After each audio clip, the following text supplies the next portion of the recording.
Dulu susah. Masa dulu seperti sini. Kita mari dari rumah sana, sini. Kita balik 1 jam. Kita kat bandar, buka pilih, okey, air keluar. Badan untuk penduduk ni, struggle for them to go about 1 hour to the sungai and then ambil air. Ambil air, kalau ada baldi, bawa masuk balik.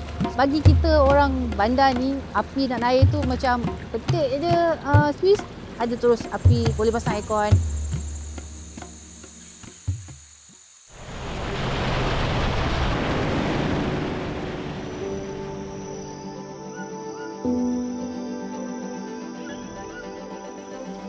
Kampung Bongo ni terdiri daripada penduduk daripada suku Jahai, suku kebiasaan lah di dalam pedalaman Perak, dan juga populasi lebih kurang 50 keluarga yang mana consist of 200 penduduk. Cara untuk masuk ke kampung, mula-mula sekali kita akan ambil bot lah daripada JT Tasik Banding, dan dengan 2 jam perjalanan kita akan sampai ke Kampung Bongo, iaitu kampung yang agak yang paling hujung lah, boleh dikatakan, daripada semua kawasan di Roya Belum ni.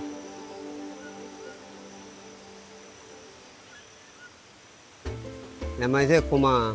Umur saya 46. Saya berasal di Roya Belum. Besar sini. Bini sini, anak sini. Sampai kita kerja. Sampai sini, sana pun kerja, sini pun kerja. Berasal sini, tetap sini.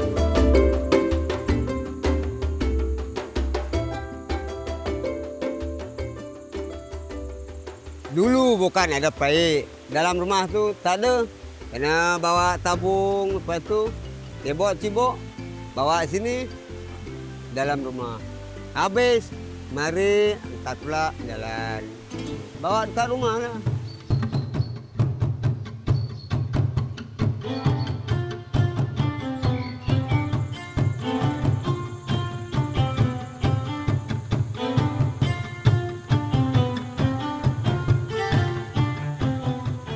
Keperluan projek yang utama sekali disebabkan macam kampung ni adalah terletak di kampung yang paling hujung, yang maksudnya pembangunan kurang berlaku. Yang keduanya disebabkan projek kita bertepatan dengan keperluan penduduk, iaitu infrastruktur air dan juga solar.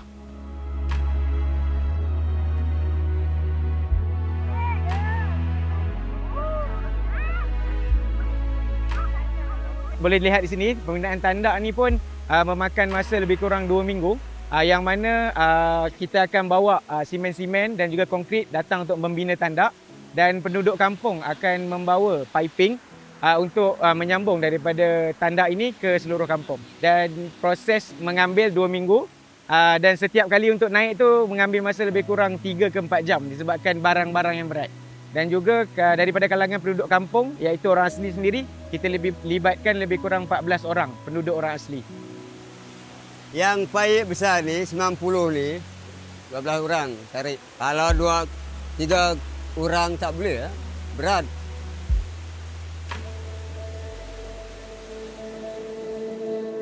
Pada starting tu memang MRA memang dah involvekan penduduk kampung ni untuk sama-sama pergi reki sekali kawasan untuk diorang buat saluran tu, and then sama-sama bawa sekali barang-barang untuk pasang di kawasan tandak tu. Salur sampai ke kampung lah. So setiap-tiap rumah tu, actually dekat tepi rumah tu memang ada paip air sendiri. Dan untuk sekolah pula, diorang pasangkan sistem solar untuk dia punya elektrik untuk student sekolah-sekolahan. Impak terus kalau untuk air, dia lebih kepada kebersihan, iaitu mereka tidak perlu naik ke bukit untuk mendapatkan air dan tidak perlu menggunakan air tasik yang kemungkinan pencemarannya juga tinggi, dan taraf kesihatan penduduk sendiri pun boleh bertambah disebabkan mereka menggunakan sumber air bersih untuk makan, minum dan membersihkan diri. Dan bila adanya solar, dengan adanya kipas, murid-murid akan berasa lebih selesa untuk belajar, dan juga guru-guru boleh menggunakan media-media digital seperti televisyen, laptop. Jadi bila adanya projek ni, pelibatan pelajar ke sekolah pun meningkat. Gembira lah. Dia bantu paip, kita seronok. Macam Tok Batin pun, dia seronok juga. Tok dia jalan sini, dia tengok sana, dia seronok juga. Kita sekian budak, kita nak mandi kat sana senang. Tak payah kita nak mari sini, tak boleh.